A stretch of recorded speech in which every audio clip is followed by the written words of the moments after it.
नमस्कार दोस्तों, आशा करता हूँ आप अच्छे होंगे। मेरा नाम है प्रवेश और आप देख रहे हैं ऑल अबाउट सक्सेस। तो एक गुड न्यूज़ है कि आर्म्ड फोर्सेस को जे.एंड.के में अब लैंड लेने के लिए एनओसी की आवश्यकता नहीं पड़ेगी।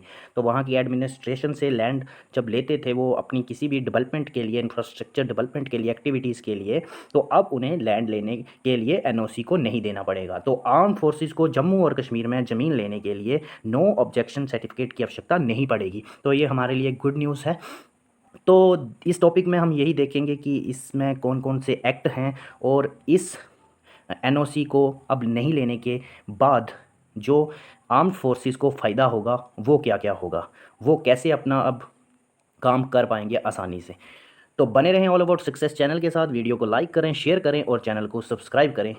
आपको पता होगा कि जम्मू और कश्मीर पहले एक प्रदेश हुआ करता था, एक राज्य हुआ करता था। धारा 370 हटाने के बाद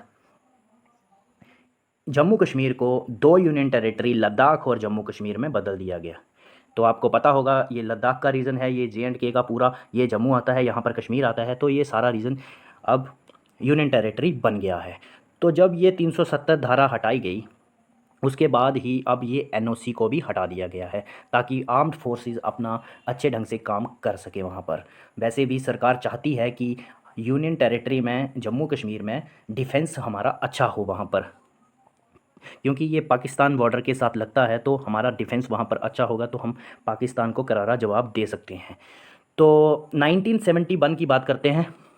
वहाँ से ये स्टार्ट हुआ था कि आर्म्ड फोर्सेस को, जितनी भी टाइप की हमारी इंडिया में फोर्सेस हैं, उनको अगर जे.एंड.के में लैंड लेना होता था किसी भी एक्टिविटीज़ के लिए, इंफ्रास्ट्रक्चर बनाने के लिए, तो वहाँ के एडमिनिस्ट्रेशन से एनओसी लेना पड़ता था। वो एक कंपलसरी था, बट अब इसको हटा दिया गया है। Jammu and Kashmir revenue department ने ये किया है कि ये एक्ट दिखाए हैं कि एक्ट 2013 और एक्ट 1956। तो 2013 में एक एक्ट था जिसका नाम, जिसमें कहा गया था right to fair compensations and transparency in land acquisitions rehabilitations and resettlement act. तो ये 2013 का एक्ट था। इसके अनुसार, इसके प्रोसीजर से वहाँ पर ज़मीन किसी भी व्यक्ति को किसी भी वहाँ पर प्रोजेक्ट लगाने के लिए या आर्म्ड फोर्सेस के लिए वहाँ पर ज़मीन लेनी पड़ती थी या लेनी पड़ती है। तो एक 1956 एक्ट था जो कि था एक नेशनल हाईवे एक्ट। उसके द्वारा भी हमें यहाँ पर उसको ध्यान में रखते हुए, इस नेशनल हाईवे एक्ट को ध्यान में रखते हुए लैंड ले सकते थे हम वहाँ पर। 2013 एक्ट में क्या क्या कहा गया था वो हम थोड़ा डिटेल में पढ़ लेते हैं कि अंडर 2013 एक्ट में कहा गया था कि हमारी जितनी भी आर्म्ड फोर्सेस हैं और नेशनल सिक्योरिटी फोर्सेस थी या हैं, वो किसी भी काम के लिए या इंफ्रास्ट्रक्चर बनाने के लिए ज़मीन लेता था या उसको आवश्यकता पड़ती थी तो वो लैंड सेंट्रल गवर्नमेंट एक्वायर्ड करवाता था। तो ये भी इम्पॉर्टेंट है कि सेंट्रल गवर्नमेंट लैंड एक्वायर करवाता था। तो अगर वो सेंट्रल गवर्नमेंट लैंड एक्वायर करवाता था तो उसको क्या क्या करना पड़ता था या पड़ेगा।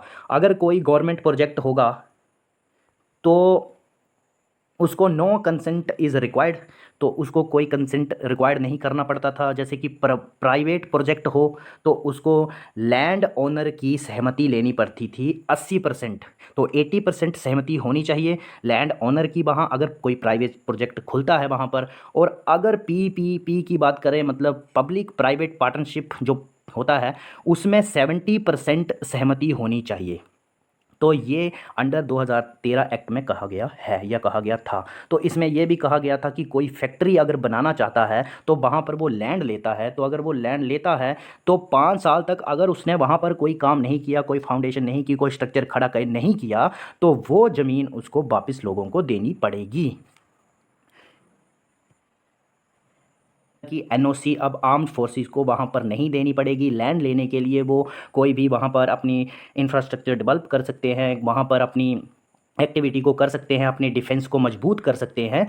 तो इसका फ़ायदा क्या होगा? तो इसका फ़ायदा यही होगा कि पहले तो एनओसी मिलता था बट डिले हो जाता था, बट अब एनओसी हमें नहीं देना पड़ेगा। तो हम जितने भी हम ज़्यादा जल्दी काम कर सकेंगे, अपना इंफ्रास्ट्रक्चर बना सकेंगे, अपना यहाँ इस रीजन के पास जो पाकिस्तान के एरिए हैं या कहीं भी एरिए हैं वहाँ पर हम अपना ज़मीन लगा सकते हैं, ले सकते हैं वहाँ आर्म्ड फोर्सेस। और सारे इस पर्टिकुलर एरिया को कवर कर सकते हैं। वैसे भी सरकार यहाँ पर जो डिफेंस को है मजबूत करना चाहती है, ताकि पाकिस्तान के साथ जो एरिया लगता है उसको अच्छे से कवर कर सके, और जितने भी यहाँ पर अटैक होते हैं उनको देख सके, उन पे काबू पा सके। तो ये था आज का टॉपिक।